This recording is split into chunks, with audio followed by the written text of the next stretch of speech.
నమస్కారం, ప్రజా పిలుపు న్యూస్ కి స్వాగతం. హెడ్లైన్స్ చూద్దాం.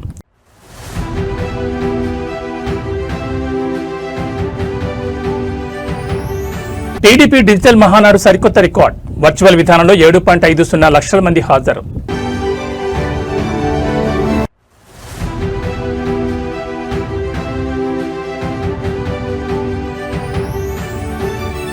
గ్రామీణ ప్రాంతాల్లోని ప్రతి ఇంటికి హైస్పీడ్ ఇంటర్నెట్. టీ ఫైబర్ ప్రాజెక్టుకు కేంద్రం పూర్తి మద్దతు.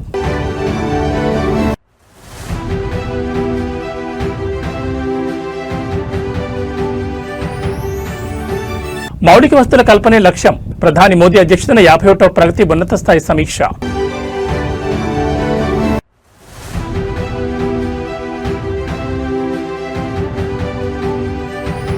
బక్రీద్ వేళ మత సామరస్యానికి సరికొత్త నిదర్శనం. సిరిసిల్ల ముస్లిం సంఘాల విలక్షణ డిమాండ్. ఇక డీటెయిల్స్ చూస్తే తెలుగుదేశం పార్టీ ప్రతిష్టాత్మక పసుపు పండుగ మహానాడు తొలి రోజు చరిత్ర సృష్టించింది. ప్రపంచ పరిస్థితుల దృష్ట్యా ఈసారి డిజిటల్ సాంకేతికతను జోడించి నిర్వహించిన హైబ్రిడ్ మోడల్ మహానాడు తొలి రోజు గ్రాండ్ సక్సెస్ అయింది.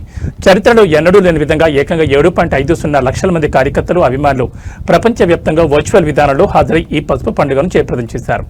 రికార్డులు సృష్టించడం, మళ్లీ వాటిని తిరగరాయడం ఒక్క తెలుగుదేశం పార్టీకే సాధ్యమని నిరూపించిన మహానాడు తొలి రోజు సంచలన హైలైట్ చూస్తే, ప్రతి ఏటా సాధారణంగా ఏదో ఒక నిర్ణీత నగరంలో లేదా మైదానంలో భారీ బహిరంగ సభగా జరిగే మహానాడును ఈసారి సాంకేతిక అద్భుతంతో ఏకంగా 1875 క్లస్టర్లకు విస్తరించింది. తెలుగుదేశం పార్టీ అధిష్టానం భౌతికంగా ఒకే చోట గుమిగూడే వీరులేని పరిస్థితుల నేపథ్యంలో వికేంద్రీకరణ పద్ధతిలో ఉభయ రాష్ట్రాలతో పాటు ప్రపంచవ్యాప్తంగా క్లస్టర్లను ఏర్పాటు చేశారు. దీనిపై అధినేత చంద్రబాబు నాయుడు హర్షం వ్యక్తం చేస్తూ, టెక్నాలజీని వాడుకోవడంలో టీడీపీ ఎల్లప్పుడూ ముందే ఉంటుందని, 7.50 లక్షల మందిని వర్చువల్ స్క్రీన్లపై ఏకం చేసి సరికొత్త రికార్డు సృష్టించామని గర్వంగా ప్రకటించారు. ఇక మహానాడు తొలి రోజు కేవలం వేడుకలకే పరిమితం కాకుండా భవిష్యత్ రాజకీయ, సామాజిక దిశానిర్దేశం చేసే 4 ప్రధాన తీర్మానాలపై సుదీర్ఘంగా చర్చించారు. మహిళా సాధికారతను చాటేలా స్త్రీశక్తి, క్షేత్రస్థాయి శ్రేణులకు గుర్తింపునిస్తూ కార్యకర్త, అధినేత, యువత ఆకాంక్షలకు ప్రతిరూపంగా యువగలం మరియు లబ్ధిదారుల సంక్షేమ జయంగా పేదల సేవలో అనే తీర్మానాలను ప్రవేశపెట్టి ఏకగ్రీవంగా ఆమోదించారు. 2 రాష్ట్రాల నుంచి క్లస్టర్ల వారీగా జూమ్ ద్వారా అనుసంధానమైన పలువురు ప్రతినిధులు ఈ తీర్మానాలపై తమ గళాన్ని వినిపించారు. ఈ కీలక వేదిక సాక్షిగా కూటమి ప్రభుత్వం అధికారంలోకి వచ్చిన తర్వాత గడిచిన 23 నెలల పాలనను నాయకులు అత్యంత నిశితంగా సమీక్షించుకున్నారు. తాము ప్రజలకు ఇచ్చిన సూపర్ 6 హామీల అమలు, ప్రగతి, క్షేత్రస్థాయిలో సాధించిన అభివృద్ధి మరియు సంక్షేమ కార్యక్రమాల డెలివరీపై ముఖ్యమంత్రి చంద్రబాబు నాయుడు సంతృప్తిని వ్యక్తం చేశారు. రాబోయే కాలంలో పార్టీని మరింత పటిష్టం చేస్తూ ప్రజల నమ్మకాన్ని నిలబెట్టుకునేలా ఎలాంటి వ్యూహాలతో ముందుకు వెళ్లారో కార్యకర్తలకు దిశానిర్దేశం చేస్తూ భవిష్యత్ లక్ష్యాలు నిర్దేశించారు.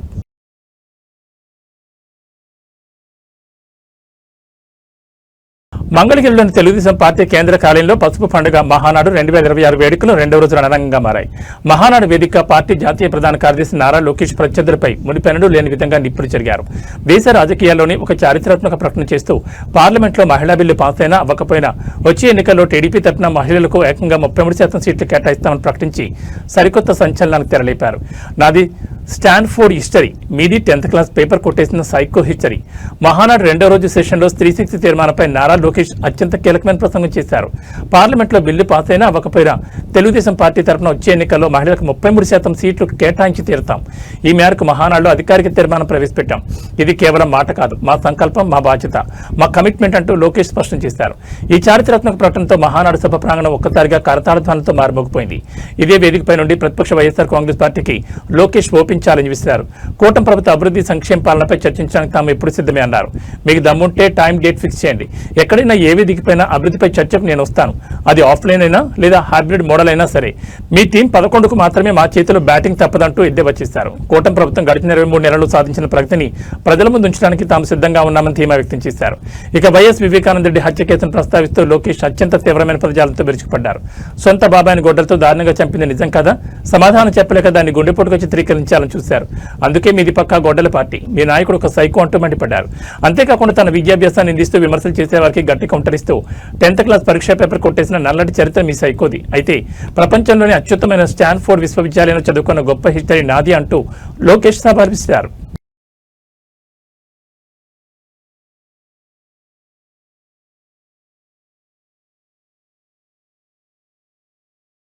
తెలంగాణలోని మారుమూల గ్రామాలకు సైతం హైస్పీడ్ ఇంటర్నెట్ అందించే డిజిటల్ విప్లవం టీ ఫైబర్ ప్రాజెక్టు పురోగతిపై రాష్ట్ర ప్రభుత్వం వేగంగా అడుగులు వేస్తోంది. ఈ ప్రాజెక్టు పనుల పురోగతి మరియు కేంద్ర ప్రభుత్వ సహకారంపై ముఖ్యమంత్రి రేవంత్ రెడ్డి కేంద్ర సమాచార ఐటీ శాఖ మంత్రి జ్యోతిరాదిత్య సింధియాతో గురువారం ఒక కీలకమైన వీడియో కాన్ఫరెన్స్ నిర్వహించారు. రాష్ట్ర సచివాలయం నుంచి జరిగిన ఈ ఉన్నత స్థాయి సమీక్షలో సీఎం రేవంత్ రెడ్డితో పాటు రాష్ట్ర ఐటీ పరిశ్రమల శాఖ మంత్రి దుద్దెల శ్రీధర్ బాబు, ప్రభుత్వ ప్రధాన కార్యదర్శి రామకృష్ణరావు మరియు ఐటీ శాఖకు చెందిన పలువురు ఉన్నతాధికారులు పాల్గొన్నారు. గ్రామీణ ప్రాంతాల్లోని ప్రతి ఇంటికి, ప్రభుత్వ కార్యాలయాలకు, పాఠశాలలకు డిజిటల్ కనెక్టివిటీని అనుసంధానించే టీ ఫైబర్ గ్రిడ్ పనుల ప్రస్తుత స్థితిగతులను కేంద్ర మంత్రికి సీఎం వివరించారు. ఈ సందర్భంగా ఇంటర్నెట్ కనెక్టివిటీ విస్తరణకు కేంద్ర ప్రభుత్వం నుంచి అందాల్సిన నిధులు, సాంకేతిక సహకారంపై ఇరు నేతలు సుదీర్ఘంగా చర్చించారు. డిజిటల్ తెలంగాణ లక్ష్య సాధనలో టీ ఫైబర్ ప్రాజెక్టు అత్యంత కీలకమని, కేంద్రం నుంచి పూర్తిస్థాయి మద్దతు లభిస్తే గడువులోగా పనులు పూర్తి చేస్తామని సీఎం రేవంత్ రెడ్డి పేర్కొన్నారు. దీనిపై కేంద్ర మంత్రి జ్యోతిరాదిత్య సింధియా సానుకూలంగా స్పందిస్తూ గ్రామీణ డిజిటలైజేషన్ వైపు తెలంగాణ వేస్తున్న అడుగులకు కేంద్రం తరపున అవసరమైన అన్ని రకాల సహాయ సహకారాలు అందిస్తామని హామీ ఇచ్చారు. ఈ ప్రాజెక్టు కనుక పూర్తి స్థాయిలో అందుబాటులోకి వస్తే రాష్ట్రంలోని విద్య, వైద్య, పరిపాలన రంగాలు సరికొత్త పంతలు తొక్కనున్నాయి. సీఎం రేవంత్ రెడ్డి, మంత్రి శ్రీధర్ బాబుల ప్రత్యేక చొరవతో ఈ ప్రాజెక్టు పనులు మరింత వేగవంతం కానున్నట్లు అధికారులు వ్యక్తం చేస్తున్నారు. తెలంగాణ రాష్ట్ర భవిష్యత్ ముఖ చిత్రాన్ని మార్చేలా ప్రభుత్వం అత్యంత ప్రతిష్టాత్మకంగా డిజైన్ చేసిన ఫ్యూచర్ సిటీ పనులు శరవేగంగా దూసుకుపోతున్నాయి. ఈ మెగా ప్రాజెక్టు పురోగతిని క్షేత్రస్థాయిలో పరిశీలించేందుకు రాష్ట్ర రెవెన్యూ, గృహ నిర్మాణ శాఖ మంత్రి పొంగులేటి శ్రీనివాసరెడ్డి, అలాగే ఐటీ పరిశ్రమల శాఖ మంత్రి దుద్దెల శ్రీధర్ బాబు ఇవాళ ఫ్యూచర్ సిటీ పరిధిలో విస్తృతంగా పర్యటించారు. అక్కడ జరుగుతున్న నిర్మాణ పనులను స్వయంగా పరిశీలించిన మంత్రులు అధికారులకు పలు కీలక ఆదేశాలు జారీ చేశారు. ఫ్యూచర్ సిటీ పరిపాలనా విభాగానికి గుండెకాయ లాంటి ఫ్యూచర్ సిటీ డెవలప్మెంట్ అథారిటీ నూతన కార్యాలయ భవన నిర్మాణ పనులను మంత్రులు పొంగులేటి శ్రీనివాసరెడ్డి, శ్రీధర్ బాబు క్షుణ్ణంగా పరిశీలించారు. ఇంజనీరింగ్ అధికారులు, కాంట్రాక్ట్ ప్రతినిధులతో కలిసి భవన లేఅవుట్లను మేప్ ద్వారా సమీక్షించారు. నిర్ణీత కాలపరిమితులుగా అంతర్జాతీయ ప్రమాణాలతో ఈ అథారిటీ భవన నిర్మాణాన్ని పూర్తి చేయాలని, ఎక్కడ నాణ్యత విషయంలో రాజీ పడకూడదని అధికారులను ఆదేశించారు. దీంతో పాటు నిరుద్యోగ యువతకు ప్రపంచ స్థాయి నైపుణ్య శిక్షణ అందించే లక్ష్యంతో నిర్మిస్తున్న young India skill university campus పనుల పురోగతిని మంత్రులు అడిగి తెలుసుకున్నారు.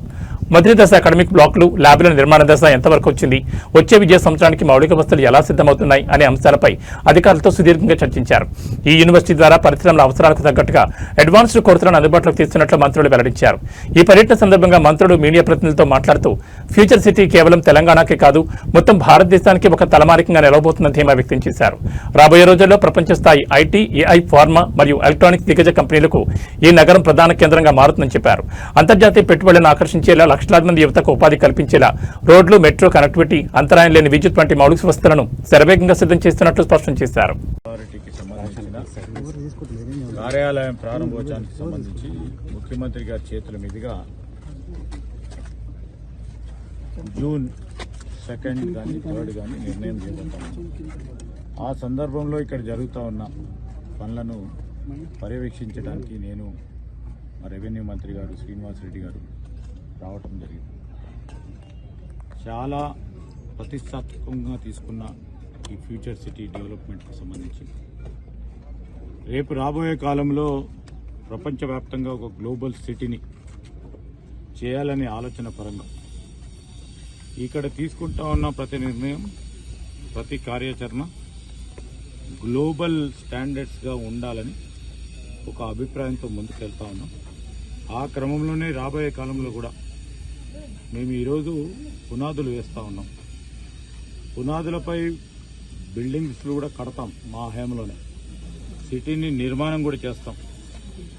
మేము ప్రజలకు చెప్పిన మాటను నిలబెట్టుకుంటూ ఈరోజు అత్యంత ప్రభావితమైన ప్రపంచవ్యాప్తంగానే సిటీగా ఎదగాలని మరి మా ప్రభుత్వ ఆలోచన, ముఖ్యమంత్రి ఆలోచన, మా సహచరుల ఆలోచన మేరకు దీన్ని ముందుకు తీసుకెళ్లాలనే ఒక కార్యాచరణ తీసుకున్నాం. దీనిలో భాగంగానే ఈరోజు ఇక్కడ మరి ఫ్యూచర్ సిటీ డెవలప్మెంట్ అథారిటీకి సంబంధించి మొన్న మీరు చూశారు, పోలీస్ కమిషనరేట్కి సంబంధించిన అంశం విషయంలో ప్రభుత్వ కార్యాలయాలు సంబంధించి ఒక ప్రధానంగా గ్లోబల్ ప్రజెన్స్ ఉన్న మన ప్రభుత్వ కార్యాలయాలు కూడా ఇక్కడి నుంచే నడపాలనే ఉద్దేశంతో ముందుకెళ్తా ఉన్నాం. నేను మరి రెవెన్యూ మినిస్టర్ గారు ఈరోజు మేము అనుకుంటున్నాం ప్రత్యేకంగా నైపుణ్యానికి సంబంధించిన ఒక యూనివర్సిటీని ఏర్పాటు చేయాలని చెప్పటంతో పాటు చట్టం తీసుకొచ్చి, యాక్ట్ని తీసుకొచ్చి ఈరోజు యంగ్ ఇండియా స్కిల్స్ యూనివర్సిటీని ఏర్పాటు చేసుకున్నాం. అది ఒక టెంపరీ క్యాంపస్లో నడిపిస్తాం. సహచార మంత్రివర్యులు అనుభవజ్ఞులు శ్రీధర్ బాబు గారు, నేను, అదే రకంగా శశాంక్ గారు, ప్రతి ప్రతిష్టాత్మకంగా గౌరవ ముఖ్యమంత్రి రేవంత్ రెడ్డి గారి నాయకత్వంలోని ప్రభుత్వం ఫ్యూచర్ సిటీని ఒక కొత్త సిటీని ఫార్మేషన్ చేయటం కోసం ప్రభుత్వం వచ్చింది లగాయతూ ఇప్పటి వరకు అనేక ఆటుపోట్లు వచ్చినా వాటిని ఎదుర్కొంటూ ఒక్కొక్కటి పరిష్కరించుకుంటూ పాజిటివ్ వేలో ఈ ప్రాంతానికే కాదు, ఈ రాష్ట్రానికే కాదు, ఈ దేశానికే ఒక తలమానికే గల ఈ ఫ్యూచర్ సిటీని ఈ ప్రభుత్వం ఈనాడు తుది మెరుగులు దిద్దుతున్నదన్నది నిజం. ఇందాక మిత్రులు చెప్పినట్లు పాజిటివ్ వైబ్రేషన్స్తో కాకుండా మేము ఏదో నెగిటివ్ వైబ్రేషన్స్తో ఉంటే ఇది నెగిటివ్ అవుతుంది అని పగట కళల కనే వాళ్ళని కలనేయండి. వాళ్ళ కళలకు మేము అర్థం చెప్పలేము కదా. నిరుద్యోగ యువతకి లక్షలాది మందికి ఉపాధి, వారికి ఉద్యోగ భద్రత కూడా కల్పించే ఒక మంచి ఆలోచనతో ప్రపంచంలో ఏ దేశంలో ఏ రాష్ట్రానికి రాని ఆలోచన ఈ రాష్ట్రం గౌరవ ముఖ్యమంత్రి గారు సహచర మంత్రులు అందరూ కలిసి చేస్తున్న ఈ కార్యక్రమానికి ప్రతిపక్షాలు కూడా సహకరిస్తాయని అనుకుంటున్నాం. వారు ఏ రకంగా కలలు కంటున్నారో ఆ కలల్ని వారి దీవెనలుగా మేము భావించి ముందుకు మరింత ఒడివడిగా వెళ్తాం. దేశవ్యాప్తంగా సాగుతున్న పలు ప్రతిష్టాత్మక మౌలిక వస్తువుల ప్రాజెక్టు వేగాన్ని పెంచడమే లక్ష్యంగా కేంద్ర ప్రభుత్వం కీలక అడుగులు వేస్తోంది. ఇందులో భాగంగా ప్రధాని నరేంద్ర మోడీ అధ్యక్షతన 51వ ప్రగతి సమీక్ష సమావేశం ఉన్నత స్థాయిలో జరిగింది. సుమారు 30,000 కోట్ల రూపాయల విలువైన ప్రాజెక్టులపై ప్రధాని క్షేత్రస్థాయి పురోగతిని సమీక్షించారు. వివిధ రాష్ట్రాల్లో పెండింగ్లో ఉన్న మరియు వేగంగా సాగుతున్న 7 కీలక మౌలిక వస్తువుల ప్రాజెక్టులపై ఈ సమావేశంలో సుదీర్ఘంగా చర్చించారు. ఈ ప్రాజెక్టుల వల్ల ప్రజలకు చేకూరే ప్రయోజనాలను వివరించిన ప్రధాని కేంద్ర రాష్ట్ర ప్రభుత్వాల సమన్వయంతో పనుల్లో ఎలాంటి జాప్యం లేకుండా నిర్ణీత గడువులుగా పూర్తి చేయాలని అధికారులను ఆదేశించారు. దేశ ఆర్థిక ప్రగతికి ఈ మౌలిక వస్తువుల కల్పన ఎంతో కీలకమని ఆయన స్పష్టం చేశారు. ఈ సమీక్షలో పర్యావరణ పరిరక్షణ, పునరుత్పాదక ఇంధన వనరులపై ప్రధాని మోడీ ప్రత్యేక దృష్టి సారించారు. ముఖ్యంగా పట్టణ ప్రాంతాల్లో మిషన్ మోడ్లో రూప్ టాప్ సోలార్ వ్యవస్థల ఏర్పాటును వేగవంతం చేయాలని అధికారులకు దిశానిర్దేశం చేశారు.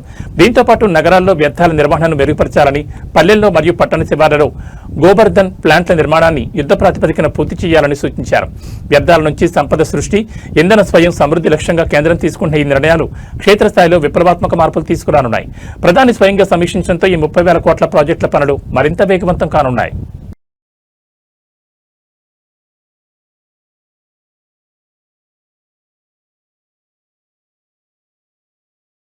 దేశ రాజకీయాల్లో అత్యంత సంచలన వార్త వెలుగులోకి వచ్చింది. పొరుగు రాష్ట్రమైన కర్ణాటకలో కాంగ్రెస్ ప్రభుత్వం భారీ మలుపు తిరిగింది. కర్ణాటక ముఖ్యమంత్రి పదవికి సిద్దరామయ్య రాజీనామా చేశారు. గత కొంతకాలంగా సాగుతున్న అంతర్గత రాజకీయ సమీకరణాలు, అధికార భాగస్వామ్య ఒప్పందాల నేపథ్యంలో సిద్దరామయ్య తన పదవి నుంచి తప్పుకుంటున్నట్లు అధికారికంగా ప్రకటించారు. బెంగళూరు వేదికగా ఇవాళ ఉదయం జరిగిన ఒక ఊహించని పరిణామం దేశవ్యాప్తంగా కాంగ్రెస్ శ్రేణిలో తీవ్ర చర్చనీయాంశంగా మారింది. ఇవాళ ఉదయం బెంగళూరులో ముఖ్యమంత్రి సిద్దరామయ్య నేతృత్వంలో ఒక ప్రత్యేక బ్రేక్ఫాస్ట్ మీటింగ్ ఏర్పాటు చేశారు. ఈ కీలక సమావేశంలోనే తాను సీఎం పదవికి రాజీనామా చేసినట్లు సిద్దరామయ్య బాంబు పేల్చారు. ఈ ప్రకటన విన్న వెంటనే అక్కడ ఒక్కసారిగా భావోద్వేగ వాతావరణం నెలకొంది. సిద్దరామయ్య నిర్ణయంతో తీవ్ర భావోద్వేగానికి లోనైన డిప్యూటీ సీఎం డీకే శివకుమార్ అందరి ముందే ముఖ్యమంత్రి సిద్దరామయ్యకు పాదాభివందనం చేసి తన గౌరవాన్ని చాటుకున్నారు. వెంటనే సిద్దరామయ్య సైతం డీకే శివకుమార్ను గట్టిగా ఆలింగనం చేసుకుని ఓదార్చారు. కర్ణాటక తదుపరి ముఖ్యమంత్రిగా డీకే శివకుమార్ పగ్గాలు చేపట్టబోతున్నారనే సంకేతాలను స్పష్టం చేస్తూ సిద్దరామయ్య డీకేకు మనస్ఫూర్తిగా ఆల్ ది బెస్ట్ చెప్పారు. దీంతో కర్ణాటక కాంగ్రెస్ లో సుదీర్ఘకాలంగా నడుస్తున్న అధికార మార్పిడి లొసుకులకు ఎట్టకేలకు తెరపడినట్లయింది. తన రాజీనామా పత్రాన్ని అధికారికంగా సమర్పించేందుకు సిద్దరామయ్య బెంగళూరు రాజ్భవన్ అధికారులను సంప్రదించారు. ఇవాళ మధ్యాహ్నంలోపు గవర్నర్ తావర్ చంద్ గెహ్లట్ ని కలిసి తన రాజీనామా లేఖను అందించేందుకు ఆయన అపాయింట్మెంట్ కోరినట్లు సీఎంఓ వర్గాలు ధృవీకరించాయి.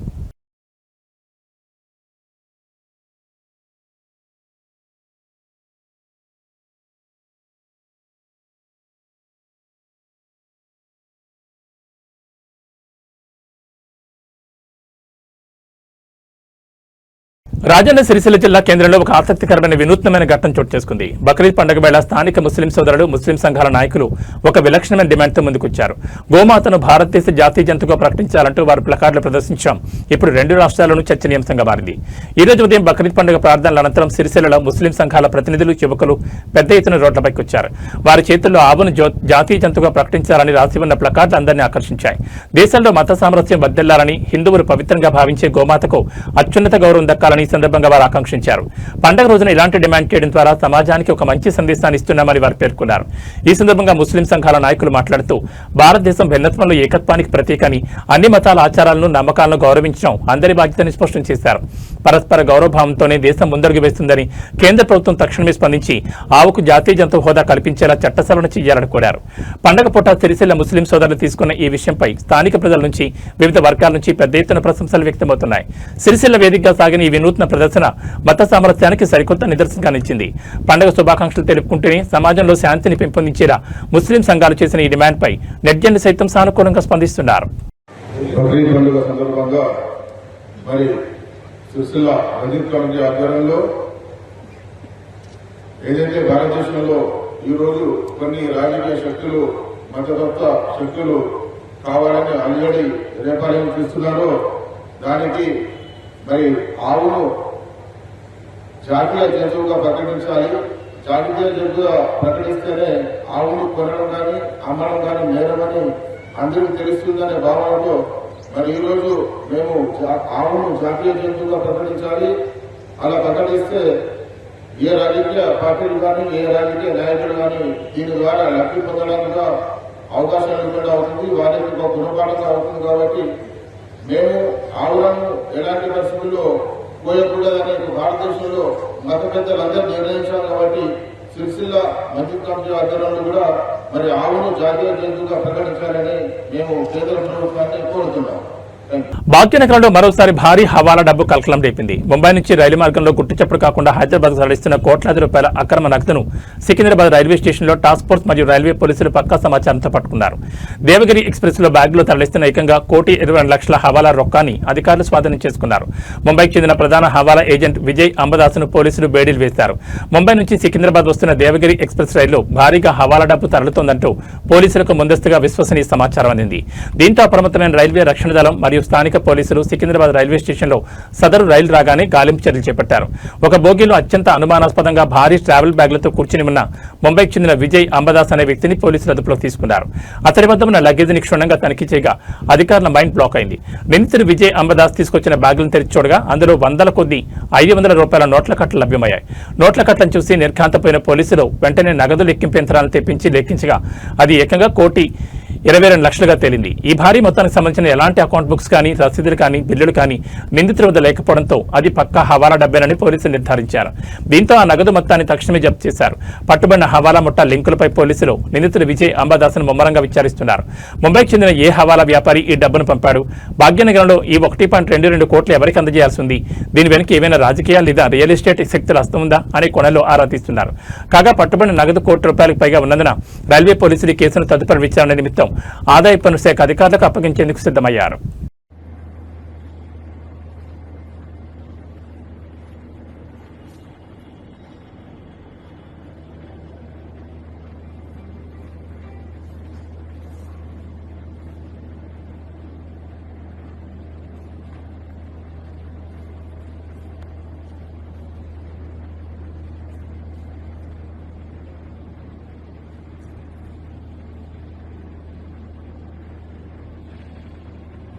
తెలుగు రాష్ట్రాల రాజకీయాల్లో ప్రొఫెసర్ నాగేశ్వర్ వివాదం ఇప్పుడు ఒక కొత్త ప్రాంతీయ రగడకు దారితీస్తోంది. Deputy CM Pawan Kalyan, CM Chandrababu Naidu లక్ష్యంగా తెలంగాణ అధికారపక్ష కాంగ్రెస్ ఎమ్మెల్యే మందుల సామేల్ అత్యంత వివాదాస్పద ఘాటైన వ్యాఖ్యలు చేశారు. పవన్ కళ్యాణ్, చంద్రబాబులకు సిగ్గు శర ఉంటే తక్షణమే హైదరాబాద్ వదిలి అమరావతికి వెళ్లిపోవాలంటూ ఆయన తీవ్ర స్థాయిలో మండిపడ్డారు. ప్రొఫెసర్ నాగేశ్వర్ని అరెస్ట్ చేసేందుకు ఆంధ్ర పోలీసులు తెలంగాణకు వస్తారా అంటూ ఆయన హెచ్చరించారు. పవన్ కళ్యాణ్ పై చేసిన వ్యాఖ్యల నేపథ్యంలో ప్రొఫెసర్ నాగేశ్వర్ను అరెస్ట్ చేసేందుకు ఏపీ పోలీసులు హైదరాబాద్ వస్తున్నారంటూ పెద్ద ఎత్తున ప్రచారం సాగింది. దీనిపై తొంగతుర్తి కాంగ్రెస్ ఎమ్మెల్యే మందుల సామేల్ తీవ్రంగా స్పందించారు. తెలంగాణ మట్టిబిడ్డ, మేధావి అయిన ప్రొఫెసర్ నాగేశ్వర్ను అరెస్ట్ చేయడానికి ఆంధ్ర పోలీసులు వస్తారని ఆయన నిలదీశారు. హైదరాబాద్ లో కూర్చుని తెలంగాణ మేధావులపై అరాచక పాలన సాగిస్తామంటే ఇక్కడ నడవదంటూ ఏపీ నేతలను హెచ్చరించారు. ఇదే క్రమంలో ఎమ్మెల్యే సామేల్ పాత ప్రాంతీయ సెంటిమెంట్ రేపుతూ తీవ్ర వ్యాఖ్యలు చేశారు.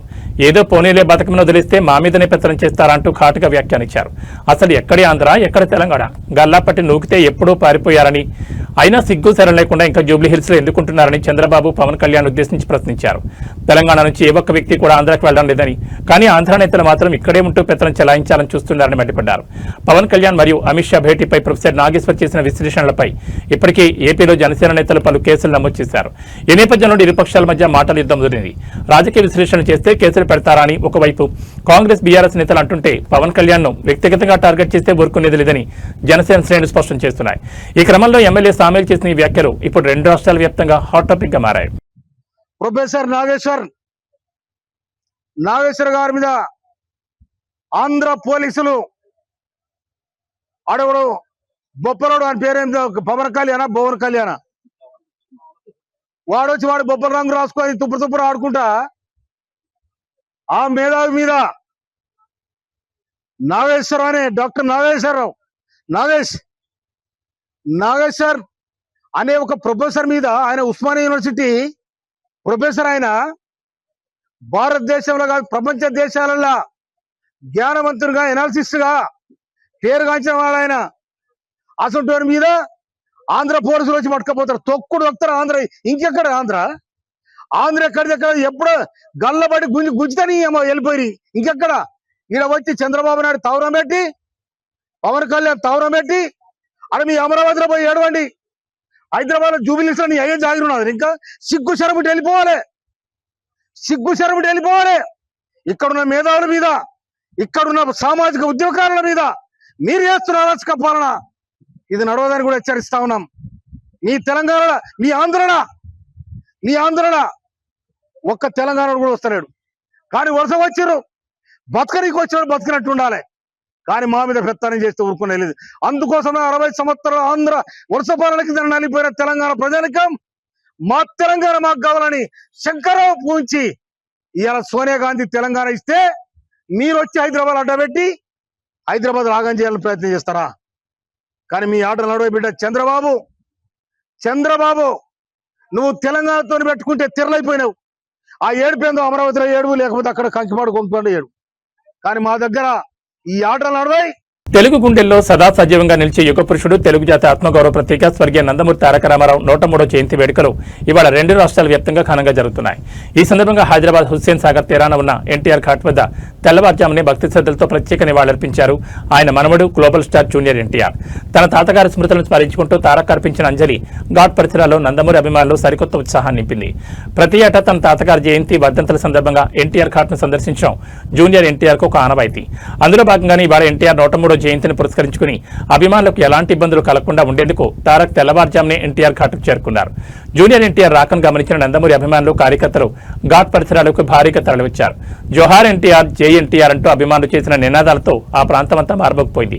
ఎన్టీఆర్ ఘాట్ ప్రాంగణంలోకి ప్రవేశించిన జూనియర్ ఎన్టీఆర్ అక్కడ నూతనంగా అలంకరించిన మహానాయకుడి సమాధి వద్ద పుష్పగుచ్చం ఉంచి సాష్టాంగ నమస్కారం చేసి వినమ్ర నివాళులర్పించారు. అనంతరం కొద్దిసేపు అక్కడే మౌనంగా నిలబడి తన తాతగారిని స్మరించుకుంటూ అంజలి ఘటించారు. తెలుగు సినిమా రంగాన్ని, తెలుగు రాజకీయ యువనికను శాసించిన ఆ యుగ పురుషుడి వారసత్వాన్ని గుండెల్లో మోస్తూ ఆయన చూపిన బాటలోని ఎల్లప్పుడూ నడుస్తామని తారక్ ఈ సందర్భంగా హృదయపూర్వకంగా చాటుకున్నారు. నివాళులర్పించిన అనంతరం తనను చూసేందుకు సుదూర ప్రాంతాల నుంచి తరలివచ్చిన వేలాది మంది అభిమానులకు జూనియర్ ఎన్టీఆర్ చేతులు జోడించి నమస్కరిస్తూ చేతులూపుతూ అభివాదం చేశారు.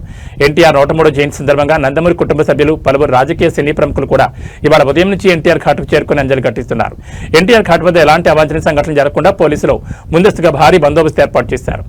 తెలుగువారి గుండెల్లో అన్నగారుగా చెరపలేని ముద్ర వేసిన విశ్వవిఖ్యాత నట సార్వభౌముడి కీర్తి తరాలు మారినా శాశ్వతంగా నిలిచి ఉంటుందనడంలో ఎలాంటి సందేహం లేదు.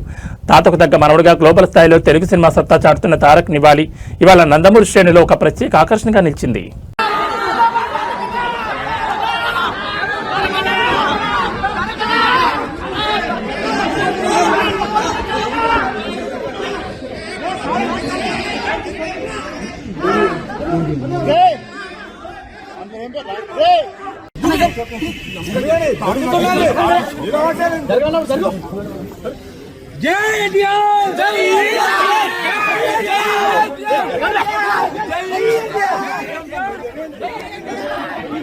దేశ అంతర్గత భద్రత మరియు సరిహద్దు రక్షణ విషయంలో కేంద్ర ప్రభుత్వం అత్యంత సంచలన చారిత్రాత్మక నిర్ణయంతో ముందడుగు వేసింది. నక్సలిజాన్ని దేశం నుండి దాదాపుగా తుడిచిపెట్టిన కేంద్ర హోంమంత్రిత్వ శాఖ ఇప్పుడు తన తదుపరి లక్ష్యాన్ని నిర్దేశించుకుంది. సరిహద్దు జిల్లాలో శరవేగంగా మారుతున్న అసహజమైన జనాభా మార్పులపై, చొరబాటుదారులపై దేశ చరిత్రలోని మునిపెన్నడూ లేనంత అతిపెద్ద ప్రహారానికి ఆదేశాలు జారీ అయ్యాయి.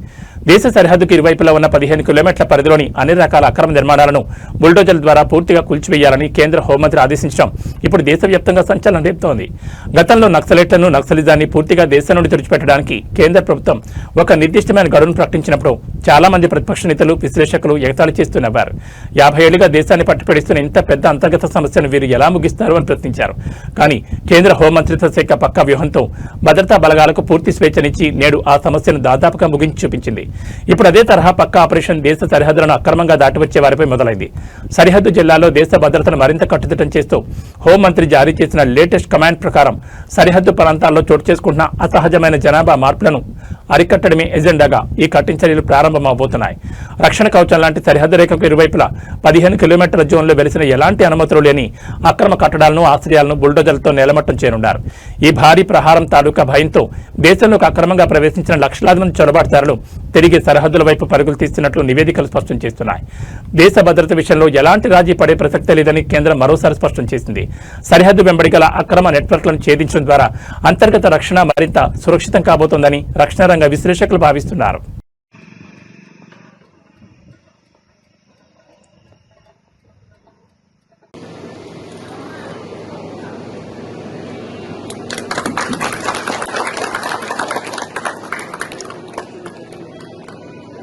జై తెలుగుదేశం, జై తెలుగుదేశం, జై తెలుగుదేశం, చంద్రబాబు నాయుడు గారి నాయకత్వం. 3 నెలల వరకు రాష్ట్రం గొంగలమయం, ఎక్కడ ఇది ఉంటే కాదు. TDP does not do politics for the next election. TDP works for the next generation. ఈ విషయం అందరూ గుర్తుపెట్టుకోవాలి. ఇస్తున్నాం ఎన్నో అర్థంలో క్రియేట్ చేశారు, కోర్టుకు పోయారు. ఇప్పుడు కూడా చెత్త మాత్రం మాట్లాడుతున్నారు. ట్రాన్స్పరెంట్ గా రికార్డు టైంకు ఎన్ని అవసరం సృష్టించిన అనిపెట్టింది. ఎన్నో సంవత్సరాలుగా పెండింగ్ ఉన్నాయి. ఆ రోజు పెన్షన్ కూడా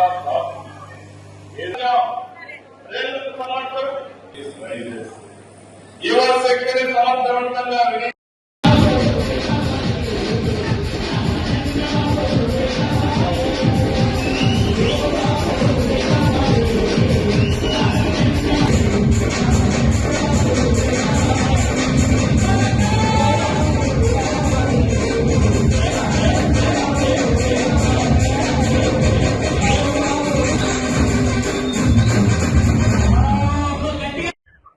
ఈరోజు తెలుగుదేశం పార్టీ కుటుంబ సభ్యులకి ప్రతి సంవత్సరానికి ఒకసారి వచ్చేటువంటి పండుగ మహానాడు. అటువంటి మహానాడు కార్యక్రమాన్ని గౌరవ ప్రధానమంత్రి గారు ఇచ్చినటువంటి పిలుపు మేరకు ఏదైతే ఈ యొక్క ప్రపంచవ్యాప్తంగా ఉన్నటువంటి పరిస్థితులకు అనుగుణంగా డీజిల్ ని మనం సేవ్ చేయాలనేటువంటి ఉద్దేశంతో ఈసారి మహానాడు కార్యక్రమాన్ని డిజిటల్ మహానాడు కార్యక్రమంగా నిర్వహించడం జరుగుతుంది. రాష్ట్ర వ్యాప్తంగా ఉన్నటువంటి 1845 క్లస్టర్లలో ఏ క్లస్టర్కి అక్కడ ఈ కార్యక్రమాన్ని నిర్వహించడం జరుగుతుంది. అందులో భాగంగా గిద్దలూరు నియోజకవర్గంలో 10 క్లస్టర్లు ఉంటే 10 క్లస్టర్లు కూడా కార్యక్రమాన్ని ఏర్పాటు చేసుకుని నిర్వహిస్తా ఉన్నాం. ఇక్కడ ఇది ఏదైతే గిద్దలూరు టౌన్ లో ఉన్నటువంటి ఈ మహానాడు వేదిక 9వ క్లస్టర్ కు సంబంధించి గిద్దలూరు నియోజకవర్గంలో ఈ కార్యక్రమానికి మాకు పరిశీలకుడిగా విచ్చేసినటువంటి రాష్ట్ర పరిశీలకుడిగా విచ్చేసినటువంటి దశరథాచారి గారు, అలాగే మా క్లస్టరు, అలాగే పట్టణ పార్టీ అధ్యక్షులు, ఇతర యొక్క అందరూ కూడా ఈ కార్యక్రమంలో పాలు పంచుకోవడం జరిగింది. మహానాడు అంటేనే మాకు ఎంతో సంతోషంగా ఉంటుంది. అన్న స్వర్గీయ నందమూరి తారక రామారావు గారు మహానాడునప్పుడు మే 28వ తారీఖు నిర్వహించడం, ఆ మహానాడులో రాజకీయపరమైనటువంటి తీర్మానాలే కాకుండా ఈ యొక్క రాష్ట్రంలో సంక్షేమానికి సంబంధించినవి, రాజకీయపరమైనటువంటివి రెండు కలగొలిపి పరిపాలన సాగించినటువంటి పరిస్థితి.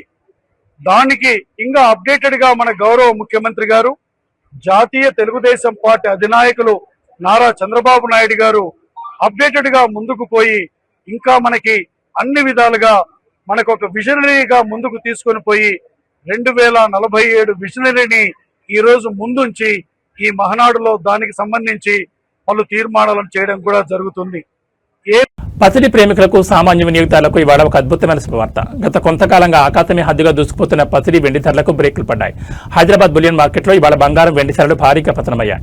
పెళ్లిళ్ల సీజన్ నడుస్తున్న తరుణంలో అటు బంగారం ధర 2,000 రూపాయలకు పైగా, ఇటు వెండి ధర ఏకంగా 15,000 రూపాయల మేర కుప్పకూడడం మార్కెట్లో హాట్ టాపిక్ గా మారింది. హైదరాబాద్ లో అత్యంత స్వచ్ఛమైన 24 క్యారెట్ల 10 గ్రాముల పసిడి ధర ఒక్కరోజే 2,230 రూపాయల మేర పతనమై 1,56,060 వద్ద ట్రేడ్ అవుతోంది. అలాగే సాధారణంగా సామాన్యుల ఆభరణాల తయారీ కోసం కొనుగోలు చేసే 22 క్యారెట్ల 10 గ్రాముల గోల్డ్ రేట్ కూడా 2,050 రూపాయల మేర తగ్గి ప్రస్తుతం 1,43,050 రూపాయలు పలుకుతోంది. అంతర్జాతీయ మార్కెట్లో చోటు చేసుకున్న ఆర్థిక మార్పులు, డాలర్ ఇండెక్స్ ఒడిదుడుకుల ప్రభావమే ఈ స్థానిక మార్కెట్లలో ఈ భారీ ధరల తగ్గుదల కారణమని వ్యాపార వర్గాలు విశ్లేషిస్తున్నాయి. మరోవైపు బంగారం కంటే వేగంగా వెండి ధరలు పాతాళానికి పడిపోయాయి. ఇవాళ మార్కెట్లో కిలో వెండి రేటు ఏకంగా 15,000 మేరకు క్షీణించింది. దీంతో హైదరాబాద్ లో కేజీ సిల్వర్ రేటు 2,75,000 మార్కు చేరింది.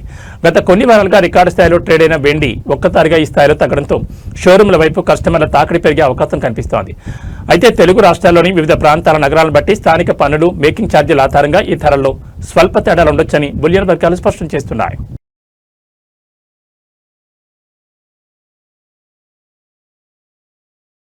ఇవి బులెటిన్ విశేషాలు. నమస్కారం.